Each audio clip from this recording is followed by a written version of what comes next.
Are you searching for that voice of reason in these troubled times? Do some things just not make sense? We thought so too, and that's exactly how Dave, Richard, and I came together. My name is Kelsey, and the three of us are here to explore and seek the truth, expose corruption, and unravel and untwist media lies and propaganda. We are determined to help navigate through this unparalleled, extraordinary time in history with everyday people level, working with what nature has given us and protecting that from those who are exploiting it. Together, with the help of our listeners, we will sow acres of truth. You can visit our website at acresoftruth.com, and here you will find more information on how you can find us in places like YouTube, Rumble, Spotify and Apple Music, Twitter, and so much more. Welcome to our special edition series, SDGs and What You Need to Know. Together, we will be explaining and discussing the UN Sustainable Development Goals. Our mission is to educate everyday citizens about SDGs, what they are, what they mean, how the laws and policies that are and have been passed can and will affect us, not only here in Canada, but around the world. Additionally, by learning and understanding these 17 goals, we can all become one step closer in helping to affect change in this world from a grassroots perspective. My name is Kelsey from Saskatoon, along with Dave and Richard. We are Acres of Truth. Joining us is our special guest, Mark, who has been talking about the agenda for 20 years now. Welcome, gentlemen. Greetings, Kelsey. It's Dave from Winnipeg, Ag Specialist.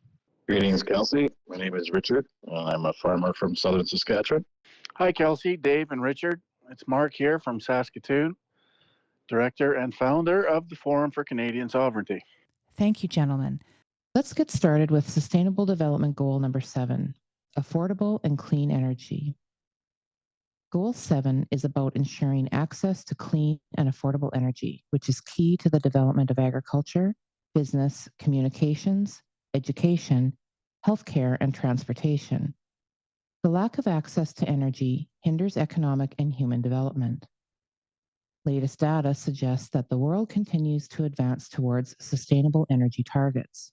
Nevertheless, the current pace of progress is insufficient to achieve Goal 7 by 2030.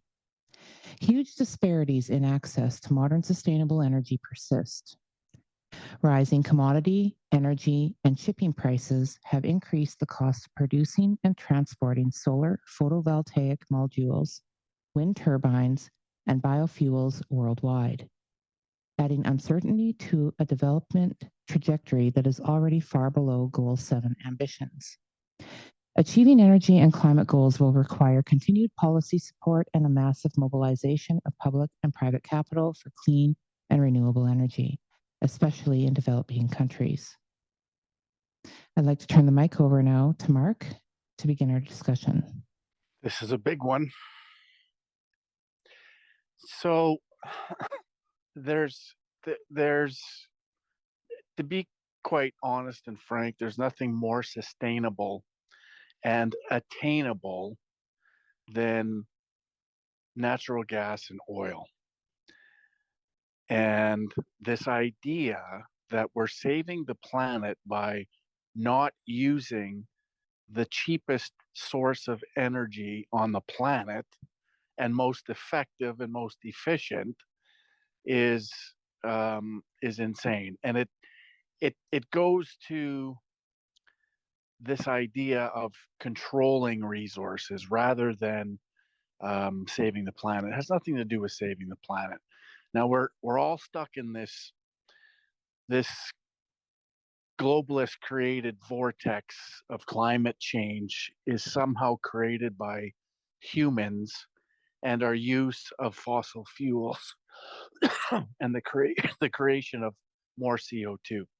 CO2 is a fundamental building block of all life on Earth.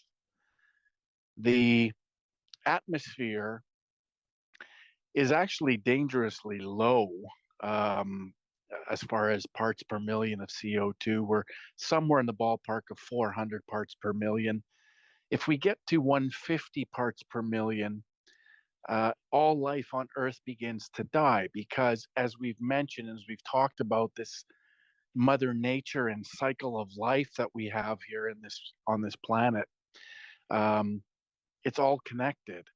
And so plants, trees, vegetation all love CO2. They require CO2 in the process of photosynthesis, which then, of course, expels oxygen for us to breathe. So there's a number of other byproducts of more CO2 in the atmosphere. More CO2 creates more plants, bigger trees, bigger leaves, more vegetation, which in and of itself creates and feeds more animals, which then, of course, feeds more humans as this planet continues to populate.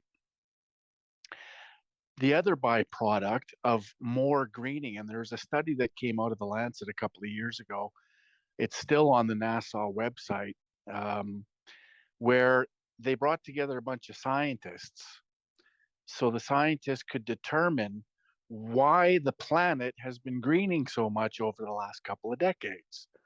And I always joke that they could have saved a whole pile of money and called me. I would have told them, I'm an arborist. I own a tree company. I understand photosynthesis. I understand more CO2 equates to more vegetation. And that's exactly what this study determined, that the reason the planet has been greening so much over the last couple of decades is because of higher levels of CO2 in the atmosphere, which is a good thing because we want more greening, we want more vegetation. And in that, when we have this more greening, it actually cools the planet. So it's this wonderful symbiosis that Mother Nature has created, or God has created, and that's how we survive, and that's how we all flourish, and that's how we all feed each other and heat our homes. This idea that you're going to replace carbon-based fuels or energy with wind or with solar is insane. I mean, you look at some of these solar farms that they've put up, they've completely destroyed the ecosystem that they've placed all of these on. You're placing black panels which only attract the sun's heat, and you're heating the surface of the earth, where we all thought global warming was a thing. Of course it isn't, and it was proven to be not a thing. But all of this that we're talking about within this goal, within this SDG, is to do with control, and it's to do with manipulation, and it's to do with propaganda to capitalize on people's fear. So in 2012, there was a committee in the UN that were trying to figure out the best way to fund this overall agenda. And at that time, they thought and estimated that this agenda would cost $5 trillion annually. They were wrong. It's actually $8 trillion annually. And so they're trying to determine where they can raise all of these funds to fund this insane communist fascist agenda. And so they determined the best way to do that is through a carbon tax and carbon pricing schemes. And I have a document. I can probably send it to you, and you can maybe include it in some of the package that we put together, where it clearly says it has nothing to do with saving the planet, and everything to do with raising funds and sucking and redistributing wealth, sucking as much wealth from Western civilization as absolutely possible, using our fear to do it. And somewhere along the line, all of us forgot grade 8 science when we learned about photosynthesis and how important CO2 is to life on Earth. CO2 is not a poison. CO2 is not the enemy, but it's the enemy they have created through propaganda, through creating narratives, and through this perception versus reality. So this idea that we're going to cut CO2 out of the equation by all of these schemes, net zero and propaganda, is insane. Now, what you'll actually do, and part of this plan, of course, is reducing 30% fertilizer usage, because that's going to take CO2 out of the atmosphere, which is their goal. And again, I'll remind everybody, if we get to 150 parts per million in the atmosphere, all life on Earth begins to die, which leads right into their overall agenda in this Sustainable Development Agenda 2030, population reduction and depopulation. It all funnels into the same idea. And so when you reduce 30% fertilization from farmers and you know cut their industry off at the knees, you're going to create mass starvation and mass famine. And so one of the other byproducts to all of this insanity is, if you look to Germany, Germany has gone to a lot of these new green technologies like wind and solar. And now the people of Germany are actually resorting to going to the forest, cutting down the forest so they can bring the wood back home so they can heat their homes. It's pure insanity. We're doing exactly the opposite of what we need to do, but these people, this whole thing is based on a farce, based on a hoax. It's not real. It's not reality. And unfortunately, this narrative has been, since the 70s. It started with global cooling, this fear mongering. And of course, that didn't work. So the unfortunate thing for the rest of the planet is it's this messaging, this narrative that they've been pushing, this fear mongering through propaganda, has been very effective, and it's convinced people to shut their brains off and not remember how important CO2 is. So CO2 has been created as the enemy, and this this fear mongering has been going since the 70s. We've had, the cooling where everything was going to freeze and we're all going to freeze to death. And that quickly changed into global warming because the cooling projections never materialized.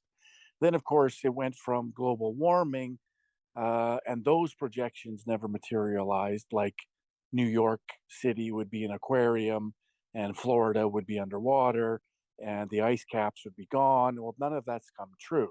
And that was supposed to have happened by 2010. And so, of course, they had to change the narrative again. And this time they changed it to climate change through anthropogenic human causes. We're causing it through CO2, is somehow creating this climate change. And, the fact of the matter is, the climate has always changed on this planet. The day that climate doesn't change is the day that everybody can light their hair on fire. And the really cool thing about humans and humanity is our ability to innovate, our ability to solve problems, our ability to think critically and deal with what Mother Nature hands us. We've been very good at that since the dawn of humanity. And we will continue to be able to adapt and to adjust and to invent and create and build to deal with what Mother Nature hands us. And so this idea that we need this, unelected foreign entity to dictate the terms of our life and our consumption behavior and our patterns and distribution, and we need to eliminate CO2 from the atmosphere is complete hogwash. And it's actually dangerous, but it leads right back into, again, what the primary element of this agenda is, and that's depopulation and population reduction. So it's you and us and all of humanity on this planet are the carbon they want to eliminate, as outlined by Dennis Meadows, who wants and believes that we need to go from 7 billion people down to 1 billion people if we're going to manage this. And at the end of the day, that's all hogwash. It's we'll be able to deal with all the challenges Mother Nature throws at us we we we we can deal with our energy needs. And if there ever comes a point where our fossil fuels, our natural gas and oil, is getting dangerously low, which it isn't. It's everywhere around the world, and they're finding more of it and more of it. But if it ever does come to that, we will find another way. We will find another way to create energy that people need. So this whole thing is all about control. It's all about hoarding resources and population control. That's what it all is. Yes, Mark. So talking from an agriculture standpoint, you're absolutely right. When they cut back as a farmer, when they cut back our fertilizer, it'll be less production, and it'll be actually non-sustainable farming, less food, and as we talked about in other SDGs. But energy is a big part, as you said. CO2 um, helps grow our crops. It's plant food, right? So it just doesn't make any sense to hinder the fuels of agriculture.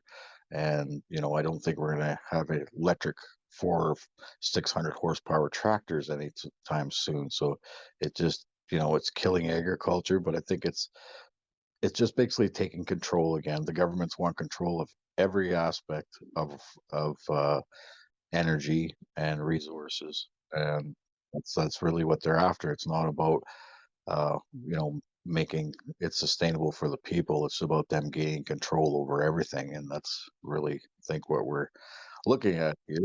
It's going to be devastating to agriculture, I think, when they start cutting fertilizer and fuels and stuff like that, and making us, and we're good at that money has to be passed on, obviously. So that's where people will be paying more for their food. So Yeah, and not only the farming industry, but small and medium sized business. I mean, I'm a small business owner. I run a tree service company, and as far as I know, there's no electric wood chippers in the works.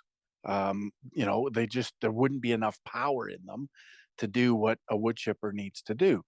I have two trucks that we depend on, to haul wood and to haul chips and to haul whatever else is part of our industry. And so it's not feasible. And I mean, even when we talk about, what's happening in the UK with these 15-minute communities, well, what happens if they bring that here and all of a sudden I can't drive my truck out of my neighborhood to run a business in Saskatoon because I'm paying these exorbitant fines and tariffs because I'm traveling in these vehicles outside of my 15-minute zone that I'm supposed to be cordoned off into. And so all of these things are just pure insanity. It's not going to work. It has nothing to do with saving the planet and everything to do with controlling all aspects of our life. And that's what it boils down to. And Dennis Meadows said it well in when he in the interview that I have posted to my Twitter, that we could, in his words, we could survive very well with 1 billion people on the planet, but we're at 7 billion, maybe 8 or 9 billion, but we'd have to live under a dictatorship. And so they can't eliminate 6 billion people overnight. So until there's all of these mechanisms in place that is reducing the population in his mind and in their mind, we're going to have to live under a dictatorship. And that's exactly what they're moving towards. And people need to understand this. People need to get this and wrap their head around the fact that this is the direction we're moving in. And all of these 17 SDGs that we're talking about all feed into that and controlling all aspects of everybody's life. And that's the end game. And that's what this is all about. Exactly. And I think to your point, like when you talk about the generators or the horsepower that you are using currently for your wood chippers and stuff, even if they were to find modes of electrifying these devices, we have lots of shortages in the raw materials. the lithium, the cobalt. We're now seeing shortages in copper because the motors that they're making for electric vehicles and other electric devices, they all require miles and miles of copper for every vehicle, for every engine, and those types of things. And now, where's all this copper and these natural resources, this lithium? Where is it coming from, and who's going to be mining it? And let's not forget how it's being mined with diesel fuel. And where's the electricity coming from to power all of these things? It doesn't exist without fossil fuels, right? Like I see these Tesla charging stations, and right next to them is a diesel generator in the event that they can't access the electrical grid, or for whatever reason the grid goes down. And this is the thing, is if everybody was on electric and everybody had electric vehicles, there wouldn't be enough power generated anywhere to service all of these things. Well, and that's just it. I think Kelsey wants to talk a little bit about some of the wind turbines and the amount of fossil fuel that goes into that. So Kelsey, do you want to comment on that? Actually, I do. I happened to be reading about something the other day. It's an announcement, and you're hearing these announcements from all of these companies, green this, clean energy that, and it's the first major U.S. offshore wind farm. So they boast it will create over 3,600 jobs and provide clean energy to 400,000 homes and businesses. So this is 15 miles south of Martha's Vineyard, and it's a joint venture between Avangrid Renewables and Copenhagen Infrastructure Partners. So they talk about cost competitive electricity. But my argument to that is, they boast it will create over 3,600 jobs. So that's just a one-time, thing. These are not continuous jobs, correct? Correct. And so my questions around this is, what happens with when the turbines are out there for our listeners to really understand. So the wind turns the turbine, or the turbine goes out, and those wingspans, I don't even know what are they called, gentlemen? Do we even is there a name? The span of the wing, Rotors. The rotors, they turn. But how is it possible to turn if it doesn't have a lubricant? And what is the lubricant that is being used? Oil. So does the general public understand this, though? And how many gallons of oil that it takes? No, the general public won't understand it because they don't talk about it. They don't talk about how much fossil fuels go into even manufacturing these behemoths, and not to mention all the wildlife they kill in the form of birds and what have you. And it's all just ridiculous. Thank you for joining our Acres of Truth podcast. Dave, Richard, and I invite you to join in the conversation with us over on Twitter. Our handle there is @AcresOfTruth. Yeah, and not to mention that if there is an oil spill, I wonder if people understand how many gallons of water, like 1 gallon of oil contaminates something like 100,000. I'd have to find the stat, but it's a lot of water that 1 gallon of oil can contaminate. So, in essence, are we defeating the purpose here? Okay, so when we talk about wind farms that are off the coast, there are some points that are not talked about in general, because they kind of take away from the thunder of how effective they are. And so what happens with the blades as they're turning, the wind actually slows down, and it creates turbulence. And so what people don't recognize is there's actually a warming effect in the water below the wind turbines. And so this affects a lot of the aquatic life that's in the water below, because the temperature has now changed. These marine environments are rich with fish and other ecosystems. So the temperature distribution isn't equal, and it's not horizontal. This is a big thing because fish can only survive at certain levels for certain time periods. And their nutrients, what they need for sustenance, is also at certain levels. And this is now disrupted. The other thing, the biomass dramatically increases in and around the wind turbines and the wind farms. This also has a negative effect by reducing the oxygen levels in there, creating a much bigger problem. And this is a habitat that the fish are naturally in, which we presumably care so deeply about our oceans and our ocean ecosystem. And now we're putting 1,000 gallons of oil into a wind turbine that may leak. We know they have leaked into very delicate ecosystems. And you talk about Martha's Vineyard, Elsie. This is just a prime example of where we're not talking about the bigger picture. We're looking at, yes, it's renewable energy, but what effect does it have on the ecosystem? And again, we're trying to micromanage, but we're missing the big picture on the macro scale. Yeah, absolutely. And Martha's Vineyard is where this is taking place is 15 miles south of the vineyard, which is just off the coast of Massachusetts. And just to correct myself from before on that fact about the contamination of the water, it's a gallon of oil can contaminate 1 million gallons of water. And then I just wanted to ask one more question, and we can come back to it if this is off what you were wanting to talk about, Dave. But have we discussed yet the recycling of the wind turbines? Well, no, we haven't discussed that as such, but we do know that there are significant problems, and we're seeing this happen in Manitoba right now.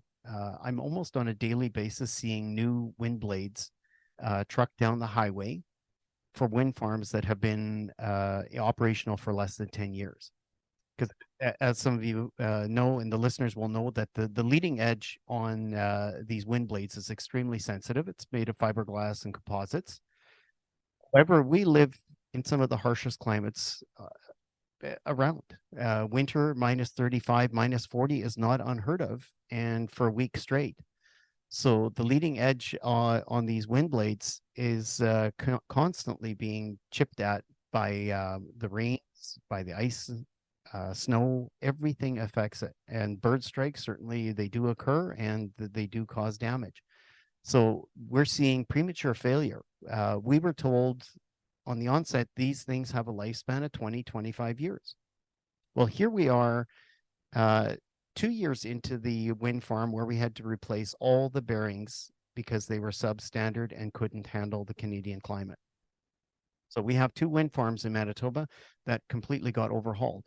Now, 10 years after the fact, we're replacing leading edge blades. And so what is happening to the blades at the end of their life cycle?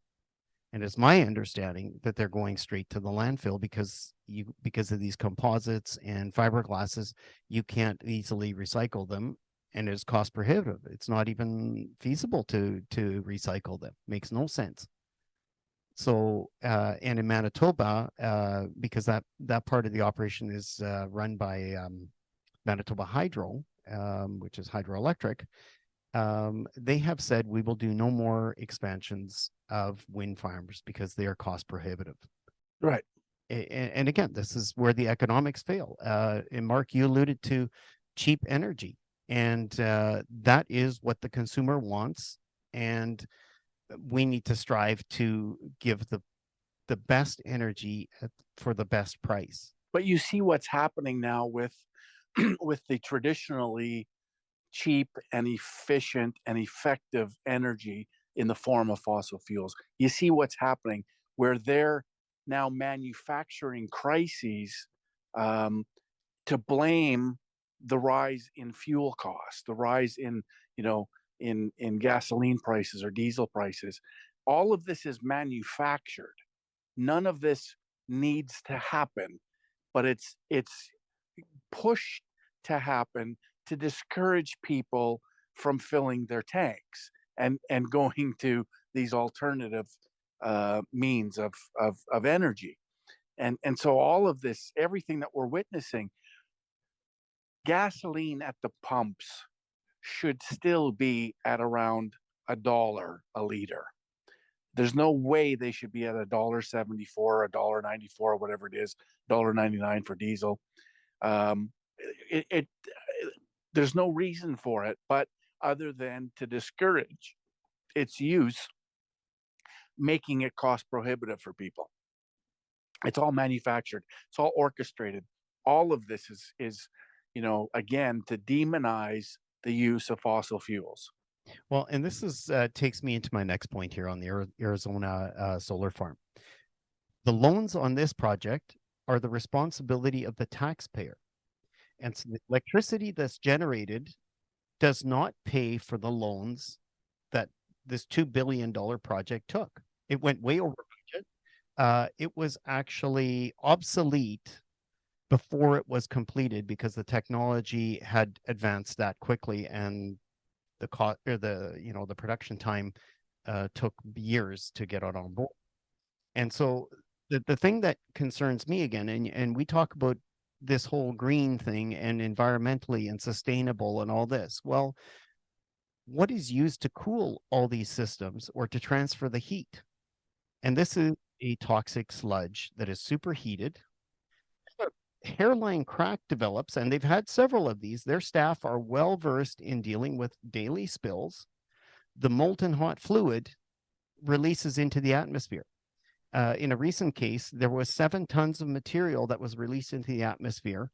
And this is a toxic chemical. It's dangerous to breathe. It's a biphenyl chemical.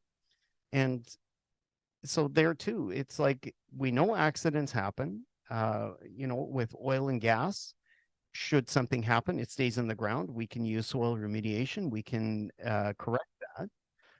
When something goes off and blows into the air and, oxidizes, it moves with the wind. There is no way to recapture this. And you have like an estimated 1,000 gallons that went up into the air, into the surrounding neighborhoods. And thank goodness this was in the middle of the desert. But again, we're changing the climate. We're superheating everything. And how are we to, kind of cool the earth, so to speak, because that's what their agenda is. But into that point, I want to tie this back into what Richard said earlier, and you alluded to as well. Should this whole climate warming thing be a thing, and I'm not certain that it is, it would actually be beneficial for Canadian farmers because we could grow some warm season crops. We could grow them further up north. And as we all know, and maybe our audience isn't aware, Canada produces some of the best products around. Like the crops we produce, our farmers are using state-of-the-art technologies. We are amongst the most responsible for all of our ag uses and inputs. And so that would be a huge win for Canada and the world as such, because now we are not exporting all of our problems to developing countries where there are no standards, there are no regulations. It's a free-for-all. Our Canadian farmers know what it means to be stewards of the land, and the vast majority are. And we needn't take that away. And our energy companies as well. Absolutely. Like we're the cleanest energy exploiters, I guess we can call it, on the planet. We know what we're doing. We know how to do this. And you see reclamation sites, and they're pristine. They look great. Why? Because fossil fuels is nature. That it's what it is. All of this natural gas, it's in the name, and our oil, it's all from nature.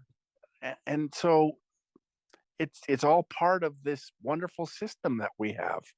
And we're just contributing to that system and working with nature rather than against nature. And everything that they want us to do, it goes against nature, goes against all of this.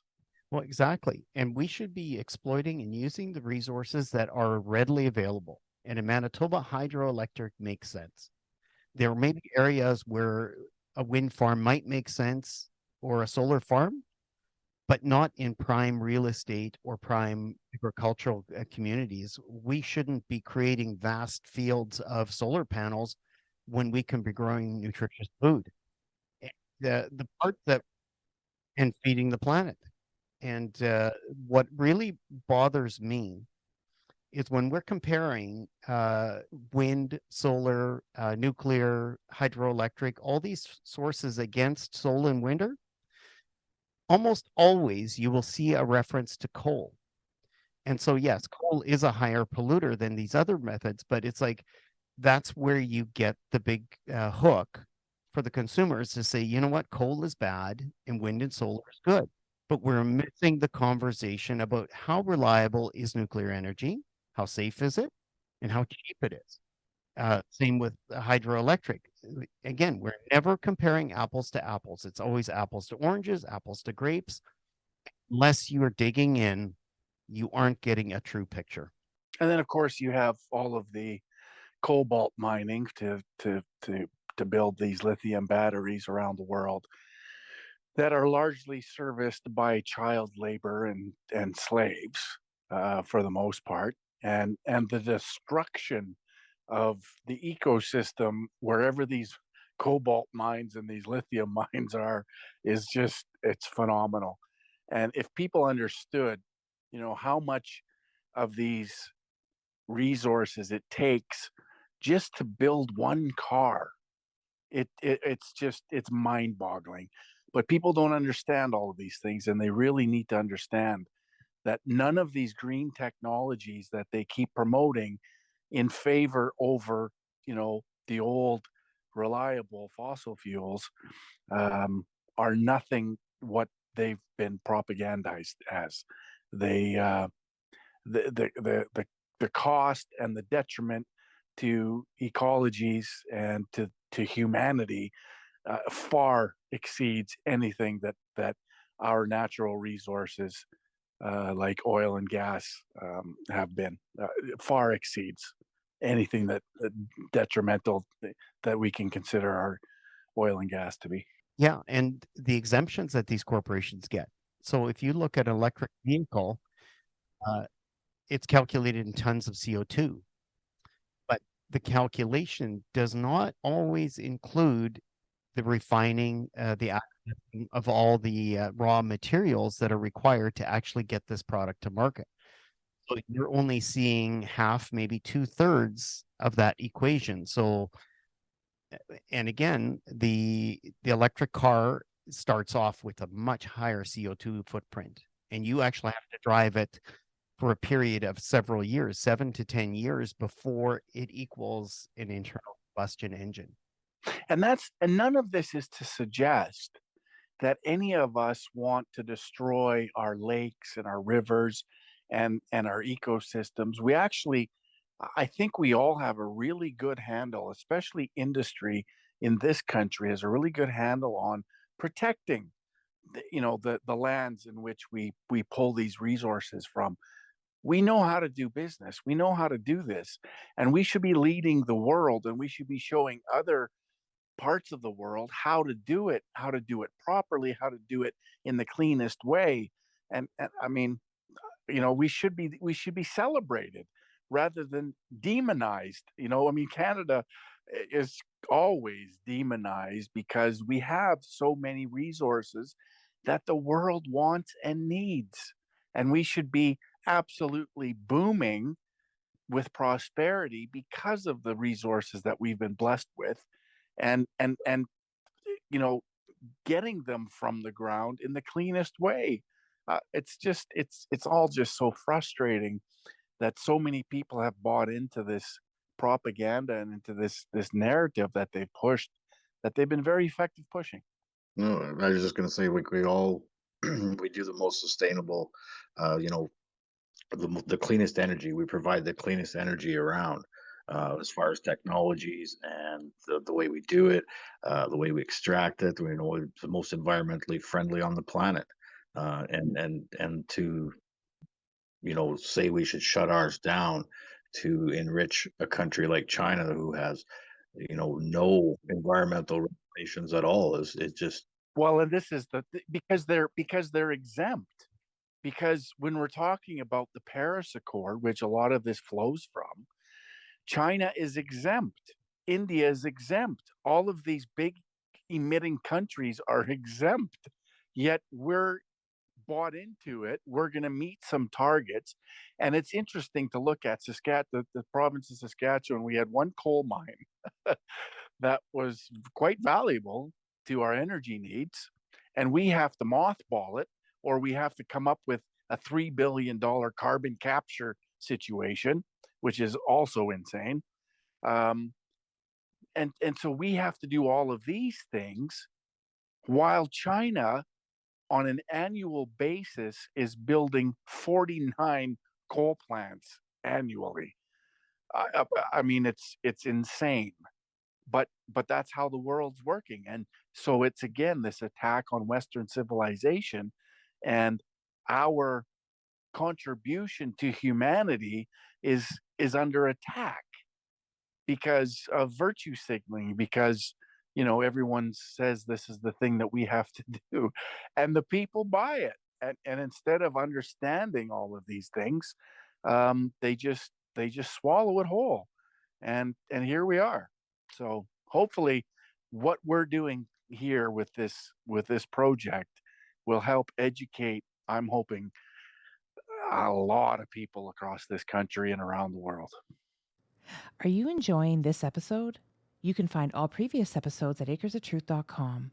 And we need to encourage investors to come back into Canada. They are being stifled with mountains of regulation, paperwork, and they're just finding it easier to do business in countries like Mexico, or as you said, China, India. They're just going to go elsewhere. For them to pick up their dollars and leave the country, which they largely have already. But some of them are still keeping an eye on Canada. Should things turn around, they would come back. And I'll just leave you guys with one example here. When we look at Bipole 3, which was a hydroelectric line that Manitoba Hydro put in, came in twice over budget. It is already running at capacity because we're exporting it to North Dakota and Minnesota and using it in our province. But the crazy thing is they would like more of our Canadian energy.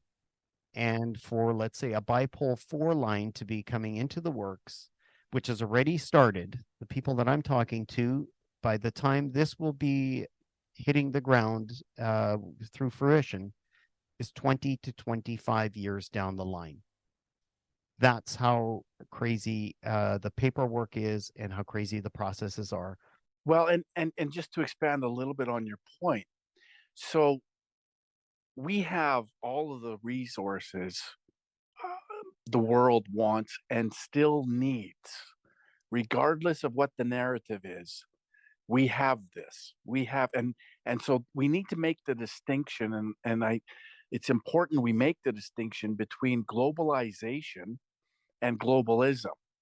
Those are two very different things that in this discussion need to be, the distinction needs to be made. And globalization, of course, is the economy and how we have to play a role in that through exporting our resources and all of the riches that we have, so that we can prosper and that we can take care of our healthcare system and our social programs and our social safety net and all these other special things that we take pride in. But we have to be an active partner in that. We have to play in this globalization. Now, of course, the world's getting smaller through innovation in transportation and innovation in communication and all of these things. And so we understand that, and we have to play a role in all of this, especially with our farming and all the resources that we have. But we have to make these decisions in the best interest of Canadians and the best interest of our industries, and do what's best for the people of Canada, rather than ceding our sovereignty to an unelected, unaccountable foreign entity that creates all of these policies that are completely insane and have nothing to do with the prosperity of our nation of Canada. And this is what's so wrong with a supranational agreement like the Sustainable Development Agenda. It's this clearly identifies what's wrong with just following along with what's been created as a narrative and a perception that's been created by these people who only want control of what we own as a nation.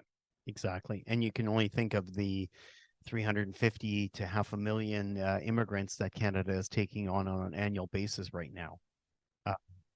everything is a reduction, yet you see an influx of people, and the death rate, is by far overshadowed by the immigrants.